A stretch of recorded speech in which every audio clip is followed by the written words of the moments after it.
चीन की 90% population poverty में थी। बेरोजगारी भुखमरी देश की कमर तोड़ रही थी। हर 10 में से 9 लोग बेरोजगार थे। हालात इतनी खराब थी कि लोग एक दूसरे को मार के खाने लगे थे। इसके बावजूद भी अगले 40 सालों में चीन में ऐसी ट्रांसफॉर्मेशन देखने को मिली जिसने पूरी दुनिया को ही चौंका के रख दिया। देखिए, इंडिया और चाइना लगभग एक ही साथ आजाद हुआ था, लेकिन आज चीन की जीडीपी इंडिया के मुकाबले 5 गुनी अधिक पावरफुल है। और किसी का यह भी कहना है कि चीन इंडिया से 87 साल 100 ईयर आगे जा चुका है। लेकिन इस सब की एक्चुअल रियलिटी क्या है? कैसे चीन केवल 40 सालों में 800 मिलियन लोगों को पॉवर्टी से निकाल के अपने आप को एक सुपर पावर कंट्री के रूप में खड़ा किया? इस सारी सवाल की जवाब आपको इस एक वीडियो में मिल जाएगी। तो आइए शुरुआत से शुरू करते हैं। साल 221 बीसी इस टाइम तक चीन पर झाओ राजवंश का शासन था। उस समय चीन को चीन नाम से नहीं बल्कि च्वांगगुओ और झाओ राज इसी नाम से जाना जाता था। और आगे चल के झाओ राजवंश की केंद्रीय सत्ता जो थी वो पारिवारिक मतभेद के कारण धीरे धीरे कमजोर होने लगी और अलग अलग राज्य के राजा अपने आप को स्वतंत्र घोषित करके अपनी खुद की किंगडम बना ली। और जो झाओ डायनेस्टिक ये इतना बड़ा था वो अब 7 अलग अलग किंगडम में टूट जाती है। लेकिन अब भी ये सातों डायनेस्टिक आपस में सत्ता के लिए लड़ते रहते थे, जिस कारण से ईयर 475 बीसी से 221 बीसी तक इस टाइम पीरियड को झगड़ते हुए राज्यों का टाइम पीरियड कहा गया। और आगे चल के इस सातों डायनेस्टिक में से ये जो पश्चिम में किंग डायनेस्टिक थी ये टाइम के साथ साथ अधिक ताकतवर होते गए। इसके पास रिसोर्सेस अधिक थी, लैंड अधिक था और कई महीनों में इस सारी डायनेस्टिक में से सैन्य बल वो भी अधिक थी। तो ये क्या करती है, इसके बगल में ये जो हान डायनेस्टिक थी इसे हरा के अपने कब्जे में कर लेती है। उसके बाद झाओ डायनेस्टिक को भी एक के बाद एक बाकी 6 डायनेस्टिक को जीत कर इस पूरे रीजन को एक किंग डायनेस्टिक बना देती है और चीन में एक केंद्रीकृत साम्राज्य की स्थापना करती है। राजा चिन शुआंग ये चीन के पहले एम्परर थे जो पूरी चीन को एक साथ यूनिफाइड करके एक सत्ता कायम की थी। इसी के शासनकाल में ग्रेट वॉल ऑफ चाइना की नींव रखी गई और इसी किंग डायनेस्टिक से नाम निकल के आता है चीन का। इसके बाद भी चीन पर कई डायनेस्टिक का डायरेक्टली रूल रहता है। 16वीं शताब्दी के मध्य में यहाँ ब्रिटिश भी अपनी इन्फ्लुएंस बना रही थी। शुरुआत में यहाँ ब्रिटिश नॉर्मली चीनी चाय पत्ती, रेशम और चीनी मिट्टी से बने हुए बर्तन चीन से ले जाकर ब्रिटेन और फ्रांस में बेचा करता। वहां के लोगों को ये बहुत ज्यादा पसंद आते थे, लेकिन ब्रिटेन के पास ऐसी कोई यूजफुल उत्पाद नहीं था जो चीन उसे खरीदे। इसीलिए ब्रिटिश को ये चाय पत्ती, रेशम और चीनी मिट्टी से बने हुए बर्तन को खरीदने के लिए चीन को सिर्फ और सिर्फ चांदी के सिक्के ही देने पड़ते थे। इस व्यापार से चीन में काफी मात्रा में चांदी आ रही थी और काफी प्रॉफिट भी हो रहा था, जो कि यही चीज ब्रिटिश को हमेशा खलती थी कि चीन उससे कुछ खरीदता तो नहीं है, बदले में हम जो चीन से खरीद रहे हैं उसके बदले वो सिर्फ और सिर्फ चांदी के सिक्के ही एक्सेप्ट करता है। जिस कारण से साल 1775 में ब्रिटिश को बहुत बड़ा नुकसान होता है। ब्रिटेन में सिल्वर कॉइन की शॉर्टेज होने लगी। अमेरिका ब्रिटिश उपनिवेश को रोक देता है, जिस कारण से ब्रिटिश को ट्रेड में दिक्कतें आने लगती हैं। इससे बचने के लिए ब्रिटिश क्या करती है, भारतीय अफीम को इलीगली चीन में एंटर करती है और धीरे धीरे इस सिल्वर कॉइन की जगह अफीम को एक करेंसी की तरह इस्तेमाल करने लगती है। ईयर 1906 तक आते आते चीन की 27% adult mail population opium addict हो जाती है। अफीम एक ऐसी लत जिसने पूरी चीनी सामाजिक सभ्यता को तबाह कर दी थी। इस समय चीन पर किंग डायनेस्टिक का रूल था। अब आप इससे कंफ्यूज मत होना कि जिससे चीन का नाम यूनिफाइड हुआ था ये वही डायनेस्टिक है।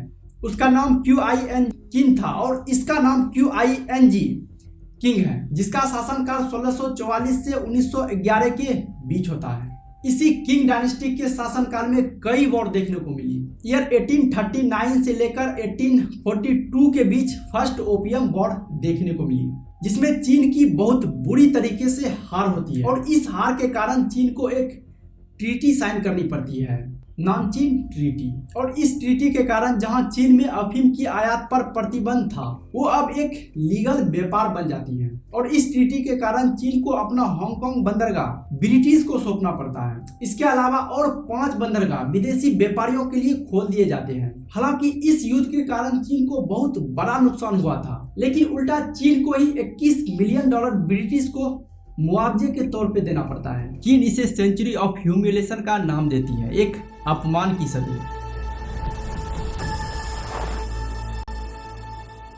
ये सब इधर चल ही रहा था कि साल 1815 में टाइपिंग रेबिलियन नाम से एक और वॉर स्टार्ट हो जाती है। इसका मकसद था किंग डायनेस्टी को उखाड़ फेंक एक नई स्वतंत्र गणराज्य बनाने की। ये वॉर 1864 तक चलती है, लेकिन इसी वॉर के बीच 1856 में फिर से सेकेंड ओपियम वॉर स्टार्ट हो जाती है और इस सेकेंड ओपियम वॉर में ब्रिटिश का साथ फ्रांस भी दे रही थी। तो ये वॉर चीन फिर से हार जाती है और इस टाइपिंग रेबिलियन की वजह से चीन में 30 से 40 मिलियन लोगों की जान चली जाती है। इधर चीन इस सब से उभर भी नहीं पाया था कि साल 1894 में सीनो जैपनीज वॉर स्टार्ट हो जाती है, जापान और चीन के बीच अपनी अपनी टेरिटरी को लेकर। यही कारण था कि वर्ल्ड वॉर 2 में चीन एलाइज पावर का हिस्सा था जो जर्मनी, इटली और जापान के खिलाफ लड़ रही थी।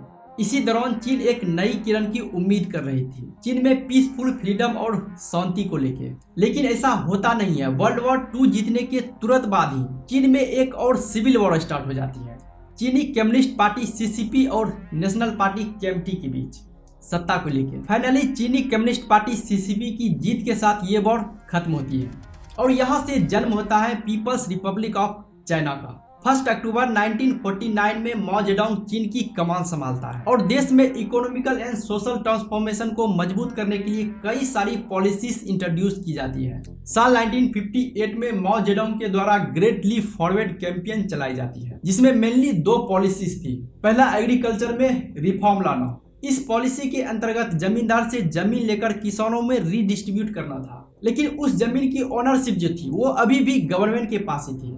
बस किसान उस जमीन पर सामूहिक खेती करेगी और फार्मिंग को कंटिन्यू रखेगी। और दूसरी पॉलिसी थी बैकयार्ड स्टील प्रोडक्शन, जिसमें किसान अपने घरों के पीछे छोटे छोटे भट्टियां बनाकर लोहे और इस्पात उद्योग को छोटे लेवल पर बढ़ावा दे। इंसेंटिव अच्छी थी लोकल लेवल पर देश को आगे बढ़ाने की। लेकिन माओ की ये दोनों के दोनों पॉलिसी फ्लॉप हो जाती है। ये जो छोटे छोटे स्टील प्रोडक्शन के लिए भट्टियां बनाई गई थी, इसमें हाई क्वालिटी स्टील प्रोडक्शन नहीं हो पाती थी, जिस कारण से रिसोर्सेज का काफी वेस्ट हुआ। इधर किसानों को इतनी इंसेंटिव नहीं दी जाती थी कि वो अपनी मर्जी से फसल लगाए, उससे प्रॉफिट बनाए और वो अपनी मर्जी से उस फसल को मैनेज करे, क्योंकि जमीन की ओनरशिप ऑलरेडी अभी भी सरकार के हाथों थी और सरकार ही सब कुछ कंट्रोल कर रही थी। जिस कारण से फार्मर्स के द्वारा जो भी फसल उगाई जाती थी उससे गवर्नमेंट को देना होता था, उससे किसानों को प्रॉफिट ना के बराबर मिलती थी, जिस कारण से प्रोडक्टिविटी में बहुत बड़ी डिक्लाइन देखने को मिली। इसी बीच माओ की एक और पॉलिसी ने पूरी कृषि इंडस्ट्री की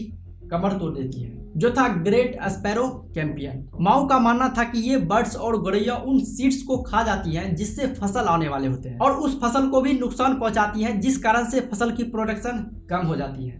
इस कैंपेन में कई करोड़ों गोरैया और उन बर्ड्स को मार दिए जाते हैं जो असल मायनों में फसल में लगने वाले कीट पतंगे को खाकर फसल की रक्षा कर रहे थे। परिणाम, फसल में और काफी तेजी से इंसेक्ट कीट पतंगे की संख्या बढ़ने लगी, जो फसल को और तेजी से खराब कर रही थी, जिस कारण से केवल 2 ही सालों में ईयर 1906 तक आते आते चीन में ऐसी फूड क्राइसिस देखने को मिली जिसमें 50 से 75 मिलियन लोगों की जान भूख के कारण चली जाती है। चीन में चारों तरफ अशांति थी, भूखमरी इतनी बढ़ गई थी कि लोग एक दूसरे को मार के खाने लगे थे। हालात इतनी खराब हो चुकी थी। इसके बावजूद भी माओ जेडोंग अपनी गलती नहीं मानता है और अपने खिलाफ उठ रही आवाज को दबाने की कोशिश में रेड गार्ड की एक आर्मी खड़ी कर देती है, जिसके आर्म पर रेड कलर का कपड़ा बंधा होता था और हाथों में रेड कलर की डायरी लेकर अपनी अपनी टेरिटरी में घूमते रहता, जिसे माओ ने कल्चरल रेवोल्यूशन का नाम दिया। सुनने में ये ऐसा लगता है कि यहाँ कोई कल्चर को प्रमोट करने के लिए एक आर्मी बनाई गई हो, लेकिन ये आर्मी उन लोगों को टारगेट करती थी जो माओ के खिलाफ आवाज उठा रहे थे। देखते ही देखते हालात बद से बदतर होने लगी। रेड गार्ड आर्मी खुद माओ के खिलाफ खड़े होने लगे और उसके हाई रैंक पार्टी वर्कर्स जैसे लुई सोंगकिंग, पेंग देहुआई, डेंग सियोंगपिंग माओ को क्रिटिसाइज करने लगे थे। यही कारण था कि इसे पार्टी से निकाल दिया जाता है। माओ हर चीज को कंट्रोल करना चाहता था, एक डिक्टेटर की तरह, जिस कारण से माओ की कई सारी पॉलिसीज की वजह से लोगों की जिंदगी पूरी तरह से उलट पुलट हो चुकी थी। थोड़े टाइम बाद माओ को ये रियलाइज होता है कि ये जो रेड गार्ड आर्मी है, इसकी वजह से देश में बड़े लेवल पर दंगे हो रहे हैं जो देश को बांटने का काम कर रही है, तो इसे बंद कर दिया जाता है। लेकिन माओ की कार्यकाल में कोई बड़ी अचीवमेंट देखने को नहीं मिली थी। थोड़ी बहुत वुमेन इन इक्वालिटी और एजुकेशन पर सुधार देखने को मिली थी। 9 सितंबर 1976 में माओ जेडोंग की देहांत होती है खराब हेल्थ के कारण और यहाँ से एक नए लीडर उभर के आते हैं, डेंग सियाओपिंग, जिन्हें मॉडर्न फादर ऑफ चाइना भी कहा जाता है, जो माओ के कार्यकाल में माओ की कई सारी पॉलिसीज का विरोध करती थी। और यही कारण था कि डेंग को फोर्सफुली पार्टी से निकाल भी दिया गया था। लेकिन असल ट्रांसफॉर्मेशन डेंग के ही कार्यकाल में देखने को मिलती है चाइना में। डेंग के आते ही फार्मिंग सेक्टर में 2 नए बदलाव किए गए। जिस जमीन की ओनरशिप सरकार के पास थी उसे लोकल लेवल पर किसानों के हाथों कर देती है, long time lease contract basis पर। और किसानों को पूरी फ्रीडम दी गई कि वो क्या उगाएंगे, अपने फसल को कैसे मैनेज करेंगे और उससे प्रॉफिट कैसे बनाएंगे, जिससे किसानों को और ज्यादा इंसेंटिव मिल पाई अपनी प्रोडक्टिविटी को बढ़ाने की और ज्यादा मेहनत करने की। ऐसा ही कुछ सिमिलर रिफॉर्म फैक्ट्रीज पर भी लगाई गई, जो माओ के टाइम फैक्ट्रीज पर भी पॉलिटिकल पार्टी के लोगों का हद से ज्यादा टाइट कंट्रोल था। लेकिन डेंग ने इसे चेंज करके सारी रिस्पॉन्सिबिलिटी और ओनरशिप फैक्ट्रीज के मैनेजर और वर्कर्स के हाथों कर देती है, जिससे उन वर्कर्स के मन में एक सेंस ऑफ ओनरशिप आया, ये हमारी काम है, हम इससे अधिक से अधिक प्रॉफिट में कैसे ला सकते हैं। डेंग का अगला कदम था शिक्षा में क्रांति लाना, लोगों को एजुकेट करना। साल 1986 में एक लॉ लाया जाता है, 9 सालों तक फ्री और कंपलसरी एजुकेशन हर बच्चों के लिए चीन में। यही चीज अगर आप इंडिया से कंपेयर करो तो कितने सालों बाद यही सिमिलर रिफॉर्म इंडिया में लाया गया था।